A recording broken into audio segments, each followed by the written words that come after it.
Witamy w kolejnym odcinku Polskich Muzyczek, cyklu wideo o polskiej muzyce i polskich kompozytorach. I z tego tytułu dzisiaj kolejna rozmowa z fascynującym kompozytorem polskiej muzyki Arturem Cieślakiem. Dzień dobry, Arturze. Witamy serdecznie i dziękujemy, że zgodziłeś się przyjąć nasze zaproszenie. Dziękuję również, dziękuję za zaproszenie. Zazwyczaj tą naszą rozmowę rozpoczynamy takim ogólnym pytaniem o inspirację, bo bardzo nas interesują te procesy twórcze i właśnie kiedy następuje ta pierwsza iskierka, która później zapala jakiś pomysł do dalszego napisania. Jakbyś mógł nam pokrótce opowiedzieć o tym? To jest sprawa dosyć złożona. Naturalnie takim najbardziej pierwotnym impulsem to jest wewnętrzna potrzeba. Tak było od zawsze. No, myślę, że to jest warunek nieodzowny. Jeżeli tego by nie było, to cała reszta nie ma właściwie uzasadnienia.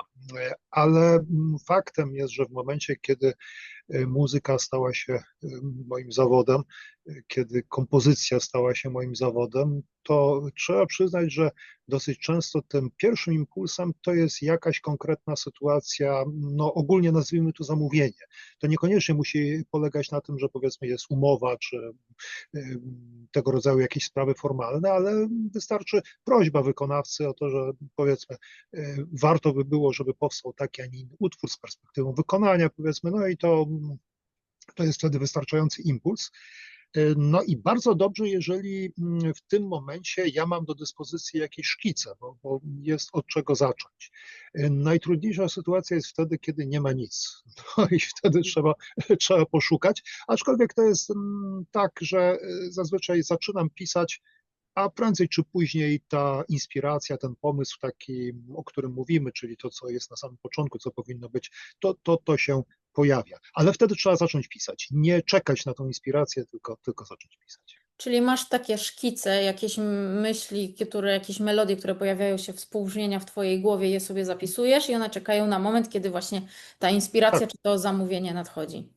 tak, no to jest powiedziałbym, cały folder, cały plik, Wow. plik w sensie tym razem nie komputerowym, tylko taki plik papierów, powiedzmy, to mam Mhm. na myśli, w którym, w których notuję te pomysły. One przychodzą do głowy i ja mam świadomość teraz, że one mogą się przydać, albo po prostu czekają na czas, kiedy będę miał troszeczkę spokoju i czasu, żeby się tym zająć tak z własnej, nieprzymuszonej woli. Czyli zawsze piszesz na papierze, tak? Zaczynam od papieru. Mhm. Zaczynam od papieru, ale dosyć szybko przerzucam się na komputer, bo jednak te możliwości, które daje program komputerowy w sensie potem sprawności operowania tym materiałem, czysto graficznie, no to jest coś, co jest naprawdę rzeczą wspaniałą, ponieważ ja jeszcze należę do pokolenia, które pamięta, kiedy nie było komputerów i Mhm. pamięta, jaka to była mozolna praca przepisywania, prawda, tych partytur, przepisywania nut, jeżeli się powiedzmy miało jakąś nową wersję. No więc w związku z tym teraz bardzo doceniam te możliwości, które są komputerowe. Ale pierwsze notowanie myśli to jest na papierze. Ręka jednak jest szybsza niż komputer. Mhm. Ja tutaj już Ani pokazywałam wcześniej ten szalony utwór. Nawet bym powiedziała, nasz szalony utwór, do którego udało mi się skłonić Ciebie tylko jednym niewinnym pytaniem. To właśnie wracając do tej inspiracji, bo chciałabym też powiedzieć, że właśnie bardzo mi się podoba to, że jesteś takim kompozytorem otwartym na nowe pomysły. Czyli nie jest to coś takiego, że trzymasz się i na przykład tak jak powiedziałeś, że sobie zapisujesz różne pomysły, że tylko korzystasz z tych pomysłów, ale też właśnie jesteś bardzo otwarty na to, co przynoszą ci wykonawcy. No tak, oczywiście. No, Basiu, tutaj skoro mówimy o tym utworze z ruchem scenicznym, to tutaj dosyć szczęśliwie się złożyło, że takie pomysły, znaczy myśl o tym, żeby tego rodzaju utwór napisać, gdzieś tam mi krążyły. A, czyli jednak. Super. To tak ładnie się pasowało. Znaczy, ja podejrzewam, że gdyby nie twoje pytanie, twoja prośba, to ja nie wiem, czy ja bym to zrealizował w ogóle, bo to nie był pomysł na tej zasadzie, że ja już coś robiłem, Mhm. że tam coś szkicowałem. Nie było żadnych pomysłów. Także tutaj, jak pamiętam, zresztą to tam było mnóstwo różnych kłopotów takich czysto technicznych, choćby Tak, jak to tak. zapisać, Mhm. niektóre kwestie, bo właściwie zaczynałem od zera. Niemniej Mhm. sam pomysł tego, żeby coś takiego spróbować napisać, no to gdzieś on tam krążył. Także z mojego punktu widzenia ja powiem, że ja się znajdowałem w sytuacji może nie zupełnego punktu zerowego, ale gdzieś tam to jakiś ten pomysł był. Niemniej no, dużo rzeczy było do zrobienia. No, Mhm. Czyli a jak to co do samej mówią, trzeba być w odpowiednim czasie i spotkać odpowiednią osobę, no i wtedy wszystko się realizuje. Tak, jak najbardziej, jak najbardziej. Z kolei mogę też powiedzieć, ale to już tak z mojego doświadczenia dotychczasowego, że miałem kilkakrotnie sytuacje, kiedy zostałem poproszony o utwór, co do którego w ogóle nie myślałem nigdy, żeby coś takiego napisać, no i wtedy było trudniej. Trzeba Mhm. było od takiego absolutnego zera zaczynać wszystko. Szło dłużej, szło ciężej, w końcu coś wyszło, ale to była sprawa znacznie bardziej złożona. Mhm. Czyli można powiedzieć, że ta rola wykonawcy jest bardzo istotna w Twoim procesie twórczym.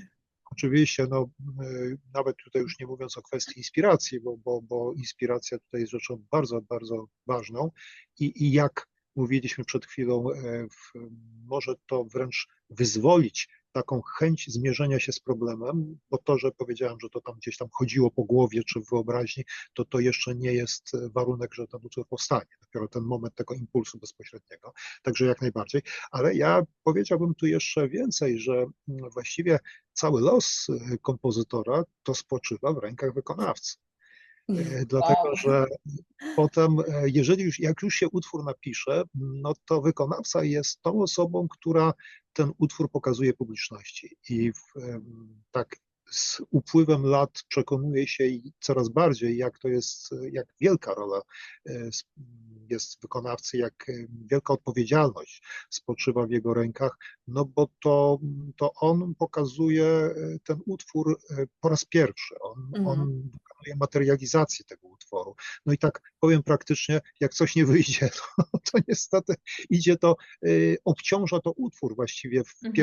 pierwszej kolejności, a zatem tutaj naprawdę pod tym względem wykonawcy to są nie do przecenienia. Mhm. A zwłaszcza jeżeli są to jeszcze wykonawcy, którzy sprzyjają muzyce współczesnej, którzy podchodzą do tego bardzo rzetelnie, czyli no, zanim zaczną interpretować, to najpierw dokładnie patrzą, co tam napisane jest w tych nutach, czy jest forte, czy jest piano. Wbrew pozorom, to nie zawsze się zdarza, tak powiem. Mimo że jest to sprawą oczywistą, nie zawsze się to zdarza, dlatego tym bardziej cenię profesjonalizm wykonawców, którzy no, grają to, co jest napisane. I jeszcze jak dołożą do tego, no to w ogóle już jest wspaniale. Tak, my właśnie bardzo wierzymy w tą współpracę między kompozytorami współczesnymi i wykonawcami, bo jeden bez drugich nie może jakby przetrwać, tak? Dokładnie. I Istnieć. Mhm. funkcjonować. A jeśli zaczepimy jeszcze o tą publiczność, to czy masz jakieś wrażenie, jak publiczność odbiera Twoją muzykę? No różnie z tym bywa. Różnie publiczność odbiera, czasami odbiera dobrze, czasami tak sprawia wrażenie, że nie odbiera. Mhm. Na szczęście, no może nie doświadczyłem jeszcze sytuacji, w której publiczność by bardzo jaskrawo dała mi do zrozumienia, że im się to nie podobało. Także Mhm. to może jeszcze wszystko przede mną. Także nie było jak do tej pory na szczęście żadnego tego rodzaju zdarzenia. Niemniej mam wystarczająco dużo sygnałów, że ta muzyka jednak jest odbierana. Z tym, że to może nie tyle w trakcie koncertu, a raczej często po koncercie. Albo też w sytuacjach takich bardziej nieformalnych, czyli jeżeli powiedzmy ten utwór jest wykonywany gdzieś, nie wiem, w czasie jakiejś próby, czy gdzieś może prywatnie, czy w takiej sytuacji bardzo, bardzo kameralnej, to wtedy są takie ułamki sekund, takie chwile, kiedy ja widzę, że utwór został odebrany, że on wywołał jakąś reakcję.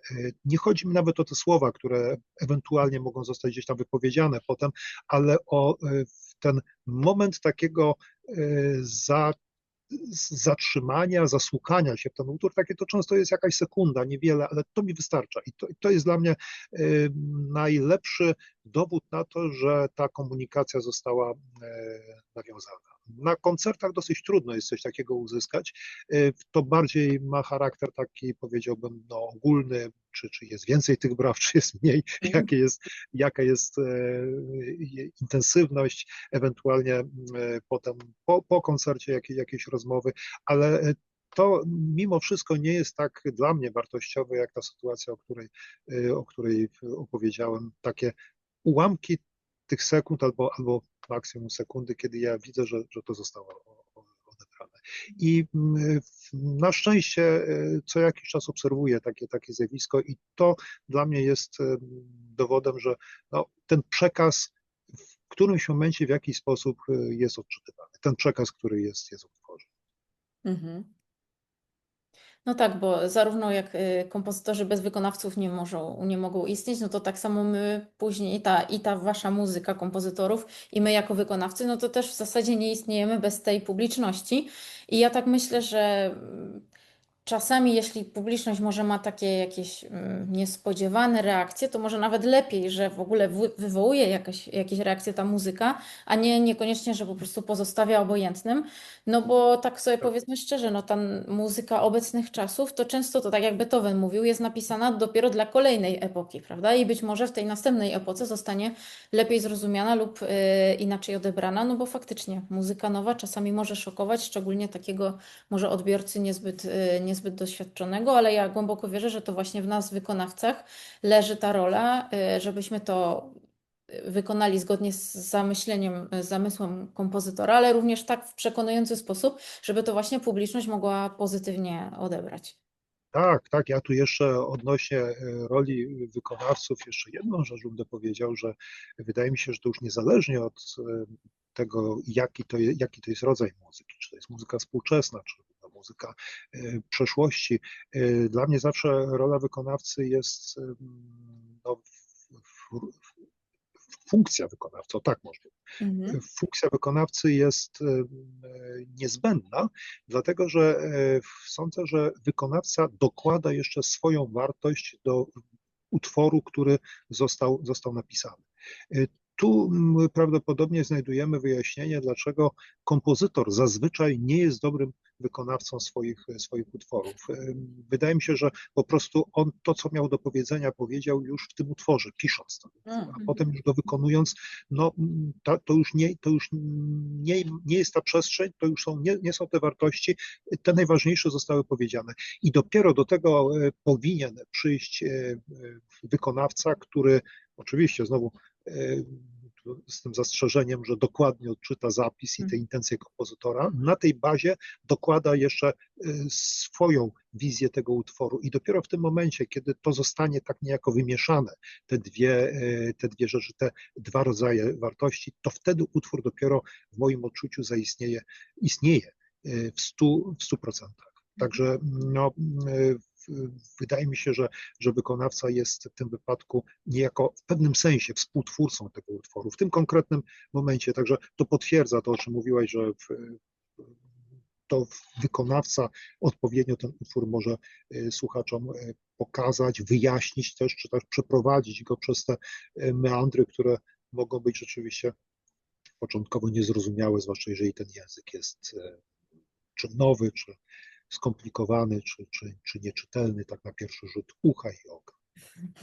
A ja jeszcze bym chciała zapytać, czy ty masz jakiś swój ulubiony instrument, na który lubisz pisać utwory? Albo może Jest kilka. taki, który najbardziej ciebie wyraża? Jest kilka takich instrumentów. No oczywiście jest to fortepian, bo to jest mój instrument macierzysty, także można powiedzieć, tak jak myślimy w języku ojczystym, to ja myślę fortepianem, no, tak można to ująć, ale mam jeszcze dwa inne. Jest to wiolonczela, No i jest to oczywiście klarnet. I to Mamy. mogę to, mówię to jak najbardziej szczerze i to nie jest kurtuazja. To są trzy instrumenty, które jak do tej pory są mi najbliższe. Mhm. Najlepiej się w nich czuję i najswobodniej się w nich czuję i one mi pomagają w formułowaniu myśli muzycznych, a nie przeszkadzają. Bo czasami są takie instrumenty, które może nie będę wskazywać palcem konkretnie, ale są takie instrumenty, co do których, no powiem szczerze, no nie potrafię jakoś odnaleźć się w ich brzmieniu. Mhm. No naturalnie zawsze można napisać coś na ten instrument. To nie jest tak, że w ogóle nie jestem w stanie ruszyć tego, ale no nie odnajduję się w niektórych instrumentach. A w tych trzech, które wymieniłem, odnajduję się jak najbardziej. I to tak gdzieś od dawien dawna właściwie, trudno mi nawet powiedzieć, czy był taki moment, kiedy sobie to uświadomiłem. No, po prostu to było. No, więc to Super. są te trzy. Z Mhm. całym szacunkiem oczywiście wobec całej orkiestry symfonicznej, która jest piękna i potrzebna i którą wykorzystuję naturalnie. Czyli dobrze wnioskuję, że dla Ciebie bardzo ważna jest barwa, bo tak sobie wyobrażam brzmienie wiolonczeli i brzmienie klarnetu, no to tak jako reprezentanci tych dwóch grup instrumentów mam wrażenie, że to właśnie taka trochę ciemna barwa, prawda? I one bardzo dobrze współgrają. Czy to właśnie przez ten element są to Twoje ulubione instrumenty? Tak, prawdopodobnie tak. Prawdopodobnie o to chodzi, że w tym zakresie brzmieniowym to są instrumenty bardzo wszechstronne. Zestawiając je z innymi z tych grup, no to tam w tych innych instrumentach ciągle czegoś brakuje, że tak powiem. Albo czegoś nie ma, albo coś za słabe, albo coś za jaskrawe. Natomiast tutaj jest największa możliwość manewru w tym zakresie. No więc w naturalny sposób stąd te moje preferencje. A co do samej barwy, no to istotnie, ona jest istotna, ona jest ważna i w ogóle stanowi ona dla mnie taki wręcz nierozerwalny element mojej kategorii myślenia o utworach, bo naturalnie i struktura, i wszystko, i emocje, ale tutaj przede wszystkim to też jest jeszcze kwestia, jak to brzmi, jaki to jest kolor. On jest tak zintegrowany, można powiedzieć, z tym pomysłem muzycznym i właściwie trudno by było oderwać strukturę od tej barwy. I na przykład, powiedzmy, zwłaszcza w odniesieniu do muzyki posługującej się tercjową budową akordu, czyli dobrze nam znanym dur i moll, no to ma też konkretną barwę, prawda, kolor, więc zmiana, powiedzmy, nie wiem, as-dur na b-dur jest radykalną zmianą w sensie konkretnego koloru wręcz nawet, także to jest troszeczkę tak, jak to mówił Beethoven, że samo zagadnienie instrumentacji dla niego jest nonsensem, bo pisząc jakąś muzykę, to od razu słyszymy to graną, że ona jest grana przez ten czy inny instrument. No i potem zastanawianie się, czy ma to zagrać, no powiedzmy klarnet czy obój, no to dla Beethovena nie miało sensu, no bo od razu to powiedzmy grał klarnet albo obój. I tą drogą, wydaje mi się, idzie też moja myśl, jeżeli chodzi o barwę w utworach. Nie tylko w odniesieniu do instrumentu. Oczywiście ma to wielki sens. To może już teraz przejdziemy do takiego zamykającego pytania, ale nawiązującego do tego tematu, czyli znajdziemy w Twojej twórczości utwory napisane właśnie na takie trio, fortepian, wiolonczela, klarnet? Tak, jak najbardziej, jak najbardziej. Jest trio, w którym te trzy instrumenty współgrają i jak do tej pory to był taki skład, który wydał mi się optymalny, powiedziałbym, co do możliwości i co do jakiegoś wewnętrznego samopoczucia mojego w momencie, kiedy pisałem. To było to, co mi chyba najbardziej odpowiadało, tak mogę powiedzieć. Super, ja się bardzo cieszę. Bardzo dziękujemy za podzielenie się z nami tymi wspaniałymi przemyśleniami dotyczącymi muzyki nowej, za poświęcony czas i tak jak mówiłyśmy na początku, mamy nadzieję, że te rozmowy nasze będą taką mini cegiełką do stałej promocji najnowszej polskiej muzyki, bo taki jest cel w tym naszym cyklu Polskie Muzyczki. A Tobie życzymy wspaniałych wykonawców i inspiracji, żebyś to, co miał w głowie i gdzieś zapisane właśnie na karteczkach, żeby się urzeczywistniło i żeby mogło brzmieć na koncertach. Dziękuję bardzo. Jeszcze raz dziękuję za zaproszenie i moim zdaniem wspaniała inicjatywa, no bo z punktu widzenia kompozytora ja mogę tylko przyklasnąć. Mamy Dziękuję. mnóstwo problemów z recepcją tej muzyki, także każde przedsięwzięcie, które przybliża tą muzykę słuchaczom, no to jest rzecz naprawdę wspaniała. A co do wykonawców, to myślę, że mogą być spokojni, zwłaszcza jeżeli chodzi o klarnet, fortepian i wiolonczele. Fantastycznie. Dziękujemy bardzo. Do zobaczenia. Do zobaczenia, do widzenia.